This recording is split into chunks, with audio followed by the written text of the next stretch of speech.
നമസ്കാരം. എല്ലാ പ്രിയപ്പെട്ട കൂട്ടുകാർക്കും ഫാസിസ് അക്കാഡമിയുടെ ഇന്നത്തെ വീഡിയോയിലേക്ക് ഹാർദമായ സ്വാഗതം. നമ്മൾ ഇന്ന് ഈ ഒരു വീഡിയോ ചെയ്യുന്നത് ഡിസംബർ മാസം 7-ാം തീയതി LGS പരീക്ഷ എഴുതുന്ന കുറച്ചധികം കൂട്ടുകാരുണ്ട്. അവരുടെ ഒരു അഭ്യർത്ഥന മാനിച്ചുകൊണ്ടാണ് നമ്മൾ ഇന്ന് ഇങ്ങനൊരു വീഡിയോ ചെയ്യുന്നത്. കാരണം ഇന്ന് 4-ാം തീയതിയാണ്. ഇപ്പോൾ സമയം 9 മണി കഴിഞ്ഞു. കാര്യം കുറച്ചധികം റിക്വസ്റ്റ് വന്നതുകൊണ്ട് മാത്രമാണ് ഈ സമയത്ത് ഇത് ചെയ്യാമെന്ന് വെച്ചിരിക്കുന്നത്. അപ്പോൾ 7-ാം തീയതിയാണ് പരീക്ഷ വരുന്നത്. ഇനി 2 ദിവസങ്ങൾ മാത്രമേ അവശേഷിക്കുന്നുള്ളൂ. 5-ഉം 6-ഉം ദിവസങ്ങൾ മാത്രമേ, അല്ലെങ്കിൽ 5, 6 എന്നീ തീയതികൾ മാത്രമേ 7-ാം തീയതിക്ക് മുൻപായിട്ട് അവശേഷിക്കുന്നുള്ളൂ. 3 ജില്ലകളിലാണ് പരീക്ഷ നടക്കുന്നത്. ഇതിനകം തന്നെ 11 ജില്ലകളിലെ പരീക്ഷ നടന്നു കഴിഞ്ഞിട്ടുണ്ട്. 3 ഘട്ടങ്ങളിലായിട്ടാണ് പരീക്ഷ നടന്നിരിക്കുന്നത്. ഈ 3 ഘട്ടങ്ങളിലും പരീക്ഷയ്ക്ക് ചോദിച്ച ചോദ്യപേപ്പർ ഈ 4-ാം ഘട്ടത്തിലുള്ള ആളുകൾ ചെയ്തു നോക്കിയിട്ടുണ്ട് എന്ന് ബോധ്യപ്പെട്ടിരിക്കുകയാണ്. അപ്പോൾ അതിൽ നിന്നും എല്ലാവർക്കും മനസ്സിലായ ഒരു കാര്യമുണ്ട്. പരീക്ഷ എന്ന് പറയുന്നത് ഏതടിസ്ഥാനത്തിൽ നടക്കുന്ന പരീക്ഷയാണ്? പരീക്ഷ ജില്ലാ അടിസ്ഥാനത്തിൽ നടക്കുന്ന പരീക്ഷയാണ്. ജില്ലാ അടിസ്ഥാനത്തിൽ നടക്കുന്ന പരീക്ഷ. വേക്കൻസികൾ എന്ന് പറയുന്നത്, അല്ലെങ്കിൽ റാങ്ക് പട്ടിക എന്ന് പറയുന്നത് എത്രത്തോളമാണ് വരുന്നത്? ഏകദേശം ഒരു 500-നും 1000-നും ഇടയിലുള്ള റാങ്ക് പട്ടികകളാണ് വരുന്നത്. അപ്പോൾ പല ആളുകൾക്കും അബദ്ധം സംഭവിച്ചത് എന്തെന്ന് വെച്ചാൽ, ഏകദേശം 1000-ഓളം ആൾക്കാരുടെ മാത്രം ലിസ്റ്റ് വരുന്ന, അല്ലെങ്കിൽ റാങ്ക് പട്ടിക വരുന്ന സംസ്ഥാന വ്യാപകമായിട്ട് നടന്ന ഒരു പരീക്ഷ, അതാണ് യൂണിവേഴ്സിറ്റി ലാസ്റ്റ് ഗ്രേഡ് LGS നടന്നത്. അപ്പൊ അതിന് 81 മാർക്ക് കട്ട് ഓഫ് വന്നതുകൊണ്ട് ഇതും അതിന് മുകളിൽ വരുമെന്നുള്ള ചിന്തയിൽ പല ആൾക്കാരും 90-95 ഒക്കെ ചെയ്ത് കുറെ നെഗറ്റീവ് മാർക്കൊക്കെ വാങ്ങിച്ചിട്ടുണ്ട്. അപ്പോൾ അത്രത്തോളം വരില്ല എന്ന് തന്നെ നമുക്ക് പറയാൻ കാര്യം എന്താണ്? ഇത് ജില്ലാ അടിസ്ഥാനത്തിൽ നടക്കുന്ന പരീക്ഷയാണ്. 14 ജില്ലകളിലുമുള്ള മിടുക്കന്മാരായിട്ടുള്ള ആളുകൾ, ശരാശരി ഒരു ജില്ലയിൽ 500 പേര് വെച്ച് എടുത്തു കഴിഞ്ഞാൽ അതിന് 7000-ഓളം ആളുകൾ ഈ റാങ്ക് പട്ടികയിൽപ്പെടും. കണ്ണം പൂട്ട് നമുക്ക് നിസ്സംശയം പറയാൻ പറ്റും, അല്ലെ? 7000-ഓളം ആളുകൾ ഒരു റാങ്ക് പട്ടികയിൽ ഉൾപ്പെടാനുള്ള സാധ്യത ഉള്ളൊരു പരീക്ഷ തന്നെയാണ് ഈ ഒരു പരീക്ഷ എന്ന് പറയുന്നത്. ശരാശരി 500 പേര് ജില്ലയിൽ വന്നു കഴിഞ്ഞാൽ, LGS 1000-ഓളം പേര് മാത്രമേ വന്നുള്ളൂ. ഈ 80 മാർക്കിന് മുകളിൽ പോയി. അപ്പോൾ അതിന്റെ 7 ഇരട്ടി ആൾക്കാരെ ഉൾപ്പെടുത്തുന്ന ഒരു പരീക്ഷയാണ് LGS എന്നുള്ള തിരിച്ചറിവുള്ള ആളുകൾ ഒരിക്കലും അത്തരത്തിൽ ചിന്തിക്കുകയില്ല എന്നാണ് ആദ്യമേ പറയാനുള്ളത്. ആലപ്പുഴ ജില്ലയിലെ ഈ ഒരു പരീക്ഷ അപ്ലൈ ചെയ്ത ആൾക്കാർ 35,000 ആൾക്കാരായിരുന്നു. എറണാകുളത്താണെങ്കിൽ 34,000-ഓളമായിരുന്നു. കോഴിക്കോട് ജില്ലയിൽ ഒരു അല്പം കൂടുതലുണ്ട്, 47,000-ഓളം ആളുകൾ അപേക്ഷിച്ചു.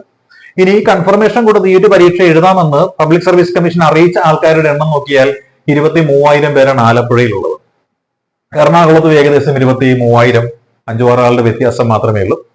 നമ്മുടെ കോഴിക്കോട് ജില്ലയിലാണെങ്കിൽ 31,283. ഇനി 7-ാം തീയതി പരീക്ഷ എഴുതാനായിട്ട് പോവുക എന്ന് പറയുന്ന ഇച്ചിരി ബുദ്ധിമുട്ടേറിയ കാര്യമാണ്. പല ആളുകൾക്കും പല സ്ഥലങ്ങളിലൊക്കെ ആയിരിക്കും എത്തിപ്പെടാനായിട്ട് സാധ്യത കാണുന്നില്ല. പിന്നെ വേണമോ വേണ്ടയോ എന്നൊക്കെയുള്ള ആശയക്കുഴപ്പത്തിൽ നമ്മൾ നോക്കിയാൽ നമ്മുടെ പരീക്ഷാ ഹാളിൽ ചിലപ്പോൾ ഹാജരെന്ന് പറയുന്നത് 20 പേരുടെ ഇരിക്കാവുന്ന ബെഞ്ചും ഡെസ്കും ആണ് എന്നുണ്ടെങ്കിലും ചിലപ്പോൾ 12-13 പേരൊക്കെ ആ പരീക്ഷാ ഹാളിൽ ഉണ്ടാവുകയുള്ളൂ.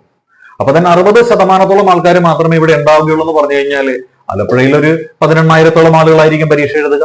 ഇവിടെയും ഏകദേശം ഒരു 15-നും 18-നും ഇടയിൽ ആൾക്കാർ പരീക്ഷ എഴുതും. ഇവിടെ ചിലപ്പോൾ എഴുതാനായിട്ട് ചിലപ്പോൾ ഒരു എത്ര ആൾക്കാർ കാണുമെന്ന് ചോദിച്ചാൽ നമുക്ക് പറയാം, ഒരു 20,000-ഓ 24,000-ഓ ആൾക്കാരൊക്കെ കോഴിക്കോടും കാണുകയുള്ളൂ. പക്ഷെ നല്ല മത്സരം ഉണ്ടാകും എന്നുള്ളത് വാസ്തവം തന്നെയാണ്. കൂടുതൽ ആൾക്കാർ കൂടുതൽ ചോദ്യങ്ങൾ ചെയ്യാനും ശ്രമിക്കും. അതുകൊണ്ട് തന്നെ കൂടുതൽ ചെയ്യുന്ന ആളുകളെ സംബന്ധിച്ച് നെഗറ്റീവ് ഉണ്ടാകാനുള്ള സാധ്യതയൊക്കെ വളരെ കൂടുതലാണ്. അപ്പൊ അങ്ങനെ നോക്കിയാൽ കഴിഞ്ഞ തവണത്തെ ആ കട്ട് ഓഫ് മാർക്കുകൾ എത്രയായിരുന്നു? ലിസ്റ്റ് പരമാവധി ചുരുക്കിയ ഒരു വർഷമായിരുന്നു കഴിഞ്ഞ തവണത്തേത്. അതിൽ മെയിൻ റാങ്ക് പട്ടികയിൽ ഉൾപ്പെട്ട ആൾക്കാർ ആലപ്പുഴ ജില്ലയിൽ മെയിൻ റാങ്ക് പട്ടികയിൽ വെറും 456 പേരായിരുന്നു. സപ്ലിമെന്ററി ലിസ്റ്റ് ഉൾപ്പെടെ 917 പേര് മാത്രമാണ് അന്ന് ആലപ്പുഴ ജില്ലയിൽ ഇടം പിടിച്ചത്.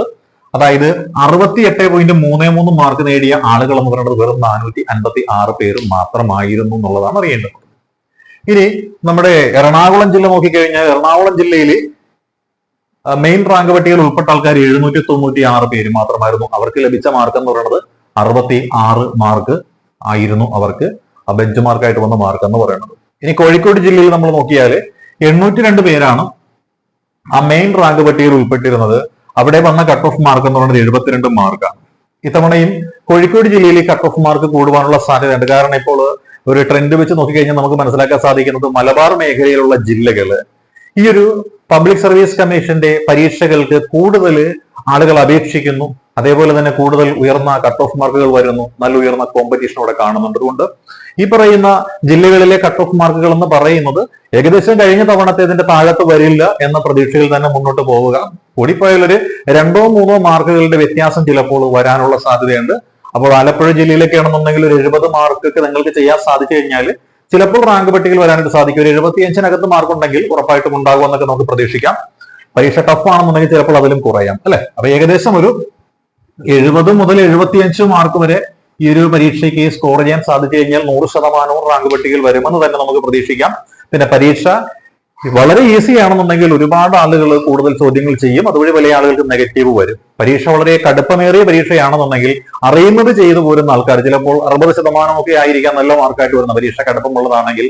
അപ്പോൾ പരീക്ഷയ്ക്ക് മുൻപ് തന്നെ നിങ്ങൾ നിശ്ചയിക്കുക, പരീക്ഷ കടുപ്പമാണെങ്കിൽ എങ്ങനെയായിരിക്കണം പരീക്ഷ എഴുതേണ്ടത്, പരീക്ഷ വളരെ ഈസി ആണെന്നുണ്ടെങ്കിൽ എങ്ങനെയായിരിക്കണം പരീക്ഷ എഴുതേണ്ടത് എന്നൊരു സ്ട്രാറ്റജി ഇപ്പോൾ തന്നെ മനസ്സിൽ രൂപപ്പെടുത്തി പരീക്ഷാ ഹാളിലേക്ക് പ്രവേശിക്കുക. അതായിരിക്കും ഉത്തമം. അല്ലെങ്കിൽ ചോദ്യപേപ്പർ കിട്ടിക്കഴിഞ്ഞിട്ട് ചിന്തിക്കാമെന്നിരുന്നാൽ ആ സമയത്ത് ചിലപ്പോൾ നമ്മുടെ മനസ്സ് കയ്യിൽ നിൽക്കണമെന്നില്ല.